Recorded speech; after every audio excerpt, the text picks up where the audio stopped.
کہ جو ضروریات دین کا انکار کرے وہ کفر ہے، ضروریات اہل سنت کا انکار کرے وہ گمراہ ہے، اور ایک ہے کہ اہل سنت ہی کے اندر آپس کے لوگ جو خود سنی ہو اور وہ کسی مسئلے میں اختلاف کریں اور وہ اختلاف صرف مستحب اور غیر مستحب کا ہو. مستحب کہ کر لو تو ثواب ہے، نہ کر لو کوئی گناہ نہیں، تو اس اختلاف کو رحمت کہا جاتا ہے، نہ گمراہی کہا جاتا ہے اور نہ ہی کفر کہا جاتا ہے. اور رفع یدین کا مسئلہ امام اعظم، امام شافعی، امام احمد، امام مالک، غوث اعظم ان کے درمیان اسی حیثیت کا ہے جو تیسرے درجے کا اختلاف ہے، اور وہ اختلاف جو اہل سنت کے درمیان ہے فروع میں اور اباحت کے مسئلے میں، استحباب کے مسئلے میں وہ رحمت ہے. لہذا غوث اعظم سے جو اختلاف ہے رفع یدین کے مسئلے میں وہ عقیدے کا نہیں، ضروریات اہل سنت کا نہیں، وہ فروع کا ہے اور وہ رحمت ہے. سمجھ گئے آپ؟ یہ اس کا علمی جواب ہے. یہ اس کا ایک وابی کہنے کا غوث اعظم ہمارے ہیں، میں نے کہا اس پر تو مناظرہ ہو جائے. پھر غوث اعظم تمہارے تو تم نے تو کبھی 11ویں نہیں کی. غوث اعظم تو کہتے ہیں میرا مرید بھی علم غیب جانتا ہے، اور تم پوری زندگی سرکار کے علم غیب کے خلاف بھونکتے رہے ہو. حضرت غوث اعظم کی کتاب فتح الغیب، میری کیسٹ سیڈیز موجود ہے، اس کو آپ دیکھیں گے غوث اعظم کے عقائد کے حوالے سے.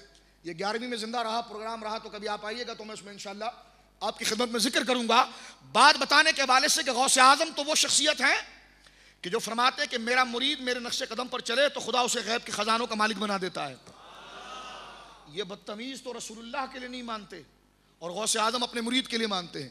فتح الغیب خطبہ نمبر 40 غوث اعظم فرماتے ہیں تو منو الاسرار وعلوم اللدنیت ویرد الیک التکوین، میرا مرید اگر میرے طریقے پر چلے تو خدا اس کے ہاتھ میں کن کی طاقت دیتا ہے، وہ جس چیز کو کہے ہو تو ہو جاتی ہے.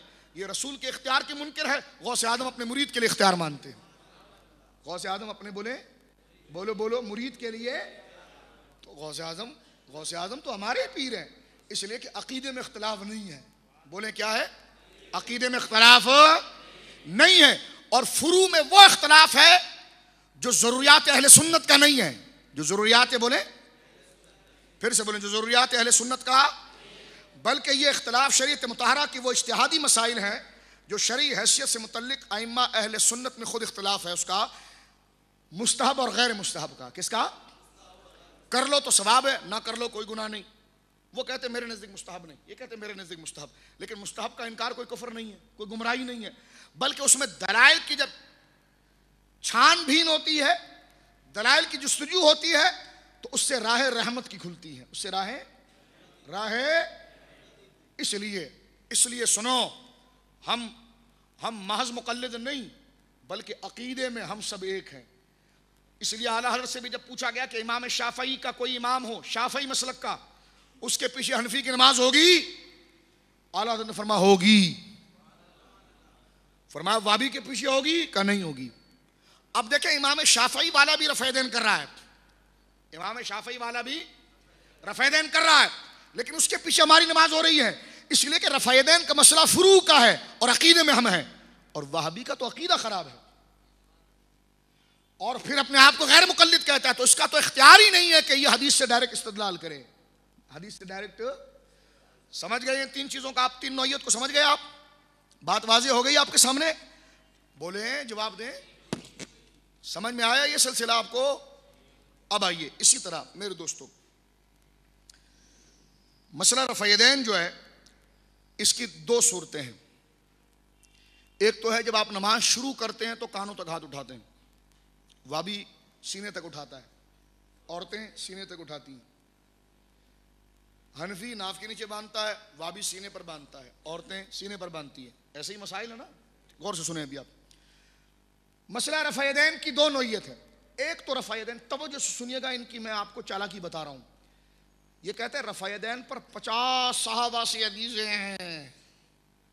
میں نے کہا پتر 50 صحابہ تو بہت دور کی بات ہے، ایک حدیث مجھے صحیح بتا، ایک صحیح حدیث غیر معلل غیر مسترب جس میں یہ لکھا ہو کہ سرکار نے پوری زندگی رفع یدین کیا ہے. ایک حدیث دکھا دو. یہ کیا دعویٰ کرتے ہیں؟ سرکار نے پوری زندگی رفع یدین کیا. یہ جھوٹ بولتے ہیں، مل کر کے کیا بولتے ہیں؟ جھوٹ بولتے ہیں. کوئی ایسی حدیث نہیں ہے جس میں یہ ہو کہ سرکار نے پوری زندگی رفع یدین کیا. کوئی ایسی حدیث نہیں ہے. یہ رفع یدین کا جواز ڈھونڈتے ہیں، ان سے ڈائریکٹ پوچھیں کہ تمہارا دعوت تو یہ تھا کہ سرکار نے پوری زندگی رفع دین کیا ہے اور 50 صحابہ. میں نے کہا نہیں 500 بولو, 500, 5000 بولو, 5 لاکھ بولو. بولنے میں کیا جاتا ہے, سمجھ رہے؟ میں کہتا ہوں ایک صحابی, کتنا؟ 50 سے نہیں, ایک صحابی کا مطالبہ ہے, ایک صحابی سے صحیح حدیث جس میں اضطراب نہ ہو, جس میں ضعف نہ ہو, جس میں علت قادحہ نہ ہو, اور وہ صحیح حدیث ہو جس میں صحابی یہ کہے کہ رسول اللہ نے یہ کہا کہ ہمیشہ رفع دین کرو, یا رسول اللہ نے خود رفع دین کیا اور صحابی یہ کہتا ہے کہ حضور نے ہمیشہ رفع دین کیا, ثابت کر دو. لیکن ایسی حدیث, ان کا ایک بہت بڑا جھوٹا اور کذاب مولوی گزرا ہے, صادق سیالکوٹی. صادق سیالکوٹی کی کتاب ہے صلاۃ الرسول. کون سی کتاب ہے جی؟ وہابیوں میں تمہیں چیلنج کرتا ہوں, اس میں جو سند ہے اس کو صحیح ثابت کر دو. صادق سیالکوٹی نے اپنی کتاب کے اندر لکھا, ہیڈنگ دی ہے جھوٹ, اور آج تک وہ جھوٹ شائع کر رہے ہیں, آج تک وہ جھوٹ شائع کر رہے ہیں. اور آگے میں حوالے آپ کے سامنے پڑھوں گا. صادق سیالکوٹی کہتا ہے رسول اللہ, ہیڈنگ رسول اللہ نے پوری زندگی رفع دین کیا, اور نیچے ایک جعلی حدیث بنائی, اس نے جعلی حدیث بنائی معاذ اللہ, اور اس کو لکھا. میں وابیوں کو کہتا ہوں جب تم سے رفع دین کا مسئلہ پوچھتا جاتا ہے تو صادق سیالکوٹی والی حدیث نہیں لکھتے ہو, بخاری کی کیوں لکھتے ہو؟ تم جب رفع دین پر مناظرے کرتے ہو تو بخاری کی حدیث کیوں پڑھتے ہو, صادق سیالکوٹی والی حدیث کیوں نہیں پڑھتے؟ وہ تو جلدی سمجھانے والی ہے, پوری زندگی کی ہے, یہ تو عارضی ہے. سمجھ رہے میری بات؟ یہ جب پڑھیں گے آپ کے سامنے حضرت عبد البخاری کی حدیث ہے, حضرت عبداللہ ابن عمر نے کہا کہ میں نے دیکھا کہ حضور جب نماز شروع کرتے تو رفع دین کرتے, رکوع میں جاتے تو رفع دین کرتے, رکوع سے اٹھتے تو رفع دین کرتے. ابے میں نے کہا بھائی اس میں تو تیسری رکعت کا رفع دین نہیں ہے. کہنے لگے ابھی میں جواب اس کا دیتا ہوں. اور میں نے کہا پوری زندگی کے لفظ نہیں ہے. کہنے لگے ہاں. میں نے کہا وہ تو تمہارے مولوی نے لکھا نا, بسم اللہ کر کے ذرا پڑھو تو صحیح وہ حدیث, وہ تو تمہارے مولوی نے لکھ دیا کہ ہیڈنگ دی ہے کہ سرکار نے پوری زندگی رفع دین کیا ہے. کہنے لگا کہاں ہے؟ میں نے کہا مولوی تیرا حوالہ میں دے رہا ہوں, تو سامنے میرے, لیکن میں حوالہ دے رہا ہوں. یہ پڑھ صادق سیالکوٹی کو, ہمت ہے تو پڑھ, لیکن یہ پڑھ نہیں سکتے. پڑھ اس لیے کہ جھوٹ بولا ہے اس نے, اور ظالم آج تک اس کو نئے نئے ٹائٹل اور ایڈیشن میں چھاپتے ہیں. سمجھ رہے ہو؟ امیل حدیث ہیں, حدیث دانی دیکھیے آپ نے. اب آگے ذرا سنیں میری گفتگو. میں آپ کو اصولوں کے ذریعے رفع دین کے قریب لے کر آ رہا ہوں اور توجہ دلا رہا ہوں. نہیں سوالات ہیں؟ ٹھیک ہے, چلو سوال کے جوابات بھی سننا ہے نا, بولو سننا ہے. ہاں مجھے تو کل رات پھر 1-2 جلسے ہیں, پھر مجھے صبح میں سفر کرنا ہے. اور آپ ذرا اس جذبات کے ساتھ سنیں کہ میں چاہتا ہوں کہ ایک ہی دفعہ ساری چیزیں اس کی واضح ہو جائے. تو میں نے عرض کیا کہ اختلاف کی 3 نوعیت ہے, کبھی کفر ہے, کبھی گمراہی ہے, کبھی رحمت ہے. تو جب اہل سنت کے باہم استحبابی مسئلے پر, یہ میرے بزرگ کو دیکھیے, تس سے مس نہیں ہو, تم ہل رہے ہو یار. اللہ آپ کو لمبی عمر عطا فرمائے, ایمان سلامت رکھے ماشاءاللہ. یہ دیکھیں, یہ ہے جذبہ, اور ایسے ہی بزرگ اپنے گھروں کے اندر ایمان کو بچاتے ہیں. نوجوانوں اپنی قدر کو جانو کہ تم کیا چیز سیکھ رہے ہو. تمہیں خدا نے پیدا ہی اس لیے کیا تھا. ٹھیک ہے, جم کر بیٹھو, جم کر, اور گفتگو سماعت فرماؤ اور گفتگو سنو. میرے دوستو, تو حضور یہ کہتے 50 صحابہ سے حدیث ہے. میں نے کہا نہیں 5 لاکھ سے, 5 لاکھ سے, 5 لاکھ سے, 50 لکھ سے تو 5 لاکھ بھی لکھ دو. اب سنیے میری بات. رفع دین میں 2 باتیں اصولی طور پر ذرا سمجھ لیجئے. ایک ہے نماز کی شروع کرتے وقت رفع دین کرنا, اس میں کسی کا اختلاف نہیں ہے. وہ 50 صحابہ اس رفع دین کو ذکر کرتے ہیں, سمجھ رہے ہیں آپ. اور یہ کہتا ہے 50 صحابہ سے روایت ہے. میں نے کہا اختلاف والے رفع دین پر یا اس بات والے رفع دین پر؟ اور جب حدیث پڑھے گا تو کہاں. میں نے کہا بھائی اس میں تو اختلاف ہی نہیں ہے, کیونکہ اختلاف جب نماز آپ شروع کرتے ہیں, ہاتھوں کو اٹھاتے ہیں نا, رفع دین ہاتھوں کو اٹھاتے ہیں نا, رفع کرتے ہیں, اٹھاتے ہیں دونوں ہاتھوں کو. تو جب نماز شروع کرتے وقت رفع دین کرتے ہیں, اس میں اختلاف, بولو اس میں اختلاف نہیں ہے. یہ اختلافی موضوع, یہ اختلافی رفع دین نہیں ہے. کہتے یہ 50 صحابہ. میں نے کہا 50 صحابہ, ایک صحابی کا میں نے مطالبہ کیا ہے تجھ سے, صرف 50 صحابہ تو سارے ہمارے آقا و مولا ہے. لیکن وہ جو کثرت سے صحابہ رفع دین ذکر کرتے ہیں نا, وہ نماز کے شروع کا ہے. کون سا بولے؟ نماز کے شروع کا رفع دین ہے. ایک بات. دوسری بات ذرا سماعت فرمائیے آپ. غیر مقلد رفع دین کرتا ہے جب رکوع میں جاتا ہے تو رفع دین کرتا ہے, رکوع سے اٹھتا ہے بولے تو رفع دین کرتا ہے, تیسری رکعت میں ہوتا ہے تو رفع دین کرتا ہے, سجدے میں رفع دین نہیں کرتا. میں اس طرف آتا ہوں, ذرا صبر کریں, اس طرف آتا ہوں. پہلے ایک بات ذرا سن لیجیے آپ, اصول کی سنیں تاکہ پھر حدیث پڑھنے کی بھی ضرورت نہ ہو. مسئلہ جب اصول سے حل ہو جائے گا تو اس کا مطلب حدیث سے غلط استدلال کیا ہے نا, ٹھیک ہے نا. یہ کہتے ترک ثابت نہیں ہے, کبھی رسول اللہ نے نہیں چھوڑا. کیا کہتے ہیں؟ درود پاک پڑھیے ذرا, باواز بلند پڑھیے.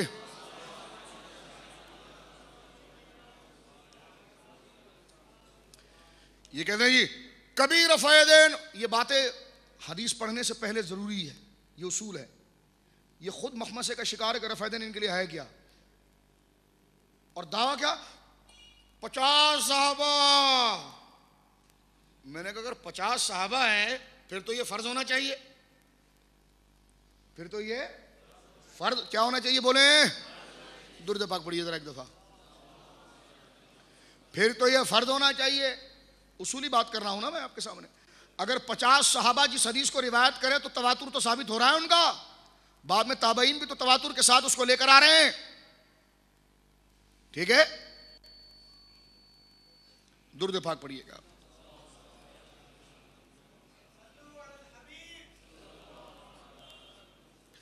اچھا, میں آپ کی خدمت میں عرض کر رہا تھا کہ رفع الیدین پر اگر 50 صحابہ متفق ہیں بقول ان کے, انہی کے سوال کو دہراتا ہوں, اور حضور نے ساری زندگی کی نمازیں رکوع میں رفع یدین سے پڑھی ہیں, تو پھر اس کا ایک ہی حکم ہونا چاہیے کہ یہ فرض ہے, یہ فرض ہے. اس میں اختلاف تو نہیں ہونا چاہیے نا, اس میں اختلاف نہیں ہونا چاہیے.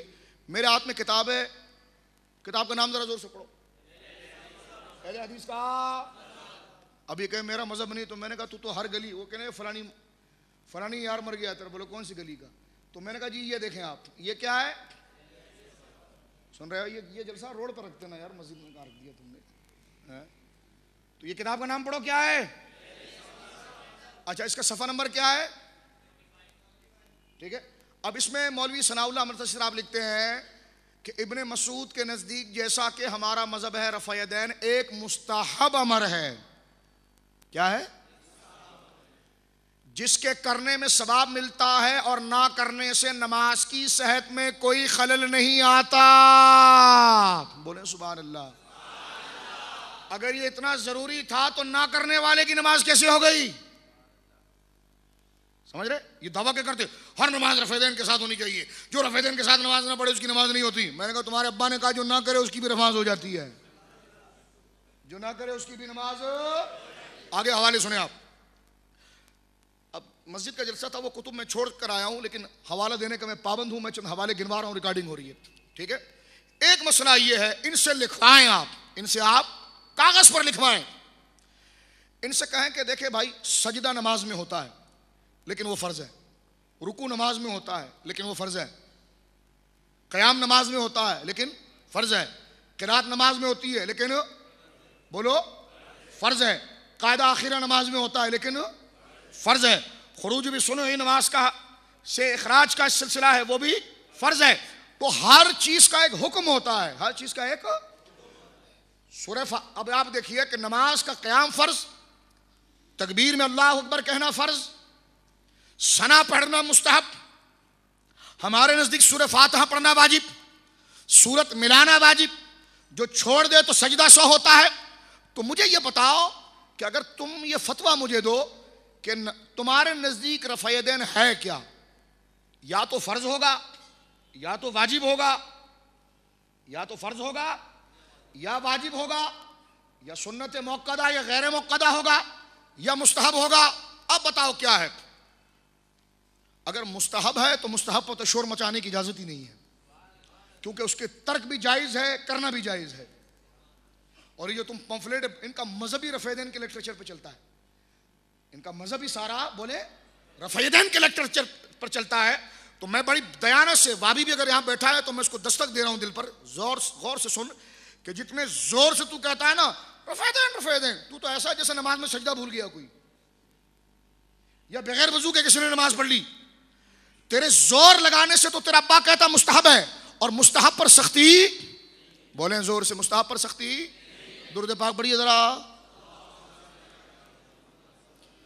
یہ کتاب کا نام پڑھے ذرا, بولو زور سے، فتاوی نظیریہ. یہ اہل حدیث حضرات کا سب سے بڑے مولوی صاحب ہے. یہ اس کی جلد کون سی ہے؟ جلد نمبر اول ہے. اس کا صفحہ نمبر 440 ہے. کیا ہے؟ 441. 400 مکتبہ ثنائیہ، مکتبہ سرگودا، النور اکیڈمی. ٹھیک ہے. اب اس کا صفحہ نمبر 441 441 نیچے کیا لکھتے ہیں؟ غور سے سنیے. یہ کہتے ہیں رفیدین کے بغیر تو نماز ہی نہیں ہوتی ہے. جہاں بھی مجھے آتا نا، مجھے لوگ کہتے ہیں وہ فلاں جگہ پر غیر مقلد ہے. میں نے کہا رفیدین پہ بول رہا ہوگا. ہر جگہ ان کا موضوع رفیدین ہے، ہر جگہ ان کا موضوع. وہ وہاں پر تیر مار دیا، میزائل بن گئے، کیا کیا ہو گیا، سیٹلائٹ بن گیا، یہ رفیدین ہے. یہ اسی پر اپنی ساری دکان چمکا رہے ہیں. اب ذرا غور سے سنیے آپ. رفیدین کا موضوع اگر ضروری ہے اور اس کے بغیر نماز نہیں ہوتی، اور رفیدین جو نہ کرے وہ حدیث کا انکاری ہے اور وہ مسلمان نہیں ہے، اس کے لیے رفیدین کرنا ضروری ہے. تو پہلے میں نے تمہارے ابا کا حوالہ دیا ثنا منتصری کا، اہل حدیث کا مذہب، جس نے اس نے لکھا ہے کہ یہ مستحب ہے، کرو تب بھی ہو جاتی، نہ کرو، بولو کرو تب بھی ہو جاتی، نہ کرو. اب میں فتاوی نظیریہ پڑھتا ہوں. نواب صدیق حسن خان بھوپالی، یہ وہ ہے جو ان کے مذہب کی ماں ہے، ماں، جڑ. کیا ہے؟ اب اگر کوئی اس کا انکار کرے تو میں تو ایک عالم آدمی علمی بات کروں گا نا بھائی. اب ان کی کتاب ہماری تو نہیں ہے، تمہاری ہے. اسلامی بھائی یہ فتاوی نظیریہ اعلیٰ حضرت کا مرید تھا، نذیر احمد دہلوی اعلیٰ حضرت کا مرید تھا. بولو یہ تمہارے دارالاسلامی میں کہیں آیا ہے؟ نہیں ہے نا. یہ ہمارا تو نہیں ہے بھائی، ہمارا چھاپا جس نے انہی کا ہے. اور ان کی پوری کتاب ہے تاریخ اہل حدیث، ابراہیم سہیل کوٹی. اور آج تک یہ اپنے گھر کی کتابوں میں حوالے دیتے ہیں. اگر کوئی سرے سے انکار کر دے اور بالکل جو ہے کہ وہ کہتے ہیں نا بڑی سفید آنکھ والا ہے، یار تیری آنکھ میں فلانے کا بال ہے، کہ جناب تو بالکل منکر ہو گیا، کہتے ہیں نا جی. تو یہ ایسی ڈٹائی ہے. لیکن ہم نے بات کرنی حجت کے ساتھ. مانے تمہاری مرضی، نہ مانو تمہاری مرضی. ٹھیک ہے. ہم نے بات کرنی ہے دلیل کے ساتھ. فتاوی نظیریہ جلد نمبر 1 صفحہ 441. رفیدین کرو، نہیں ہوتی نماز، ضروری کرو. یہ لکھتے ہیں، پہلے نہیں لکھا مستحب ہے. یہ لکھتے ہیں الجواب. کسی نے پوچھا ان سے کیا فرماتے علماء دین، کیا فرماتے ہیں علماء دین نماز میں رفیدین کرنا اور تینوں جہری نمازوں میں بلند آواز سے آمین کہنا کیا درست ہے؟ جواب اہل حدیثوں کے مولوی امام جواب دیتے. جواب علماء حقانی، علماء یعنی اہل حق، علماء حقانی، علماء حقانی پر پوشیدہ نہیں کہ رکوع میں جاتے وقت، رکوع میں اٹھتے وقت رفیدین کرنے میں لڑنا جھگڑنا تعصب اور جہالت سے خالی نہیں. لڑنا جھگڑنا، اب ذرا پڑھیں، یہی لکھا نا لڑنا جھگڑنا. زور سے پڑھو ذرا، زور سے پڑھو، انگلی رکھو ذرا، زور سے پڑھ.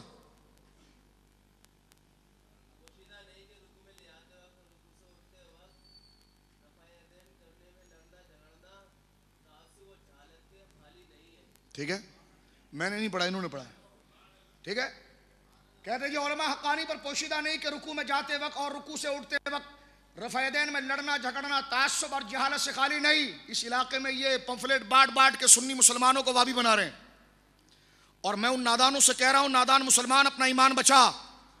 تو نے تو نماز میں وعدہ کیا تھا سچوں کے پیچھے چلے گا، کن کے پیچھے چل رہا ہے میرا بھائی؟ تھوڑی عبرت کے ناخن لے لے یار.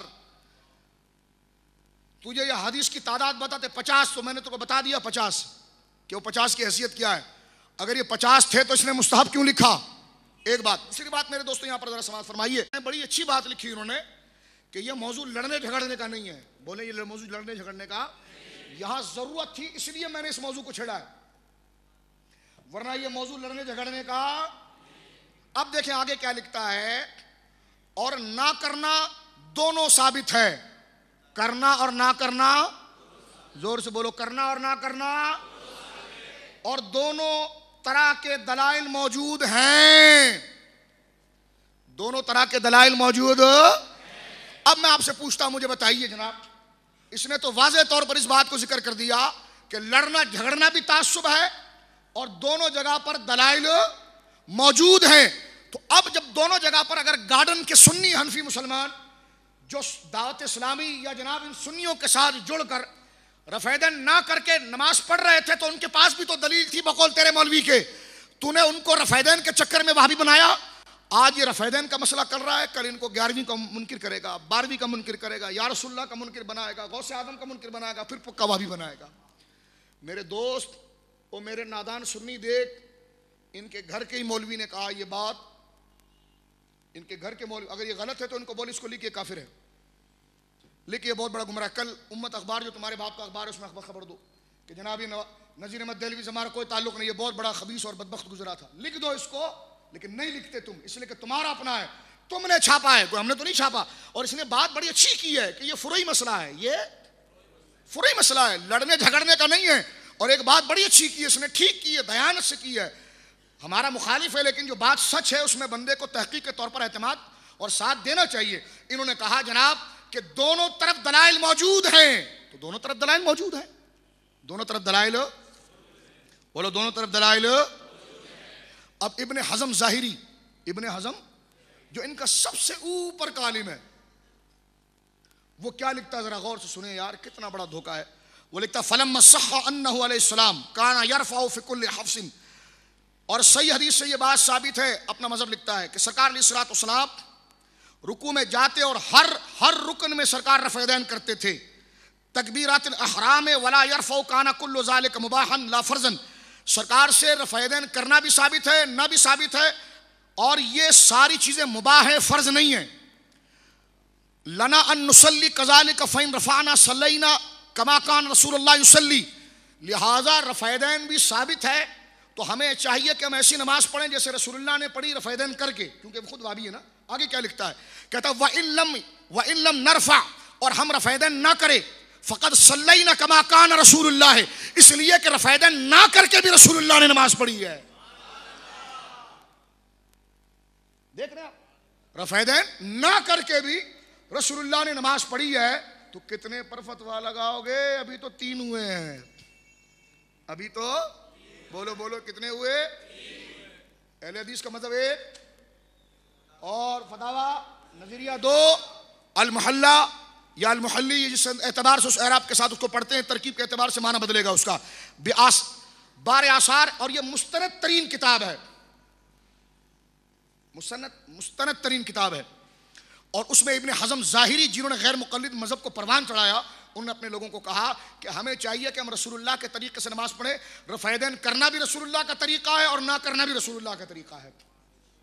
میرے نادان سنی، تو جن کے چکر میں پھنس رہا ہے تو دیکھ یہ خود اس سے جان چھڑا رہے ہیں، اور تو کیوں بیگانے کی شادی میں عبداللہ دیوانہ بن رہا ہے؟ اب ذرا سنیے مزید، اسماعیل دہلوی کو تو سب جانتے ہیں نا، بولو، یہ تو پکا وہابی تھا، ان کا پیر تھا، ٹھیک ہے۔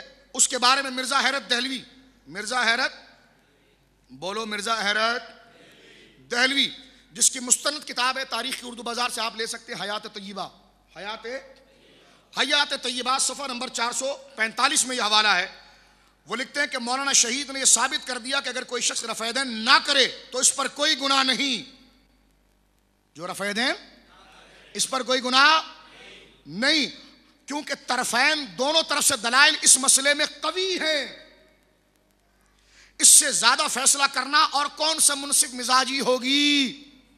تو اسماعیل دہلوی بھی یہ کہتا تھا کہ دونوں طرف دلائل قوی ہیں، دونوں طرف دلائل، توجہ سے بولے، دونوں طرف دلائل، تو دونوں طرف دلائل۔ ابھی میں اور مزید آپ کی خدمت میں عرض کرتا ہوں، لیکن یہ تھوڑا سردس آپ کو بیدار کرنے کے لیے میں نے ذرا حدیث سے پہلے یہ حوالے پڑھے، اب ذرا حدیث کی طرف آتا ہوں۔ تو آپ دیکھیں، ایک کہہ رہا ہے مستحب ہے، ایک کہہ رہا ہے جناب لڑنا جھگڑنا نہیں چاہیے، دونوں طرف دلائل ہے۔ ابن حزم کہتا ہے کہ جناب ہمیں چاہیے کہ ہم رسول اللہ کے طریقے پر نماز پڑھیں، رسول اللہ نے رفع یدین کر کے بھی نماز پڑھی ہے اور رفع یدین چھوڑ کے بھی نماز پڑھی ہے۔ اور اسماعیل دہلوی حیات طیبہ، مرزا حیرت دہلوی لکھتا ہے کہ اس مسئلے میں جھگڑا نہیں کرنا چاہیے، طرفین کے پاس مضبوط دلائل ہے۔ تو میرے دوست، میرے سنی مسلمان، جب یہ مسئلہ ان کے نزدیک بھی ایسا ہے کہ جو نہ کرے وہ بھی حق پر ہے، تو تجھے کیا ضرورت ہے کہ غوث اعظم کا دامن چھوڑ کے تو ادھر بھاگ رہا ہے؟ تجھے کیا ہوا میرے مسلمان بھائی؟ میں تنقید نہیں کر رہا، میرا دل تیرے لیے رو رہا ہے۔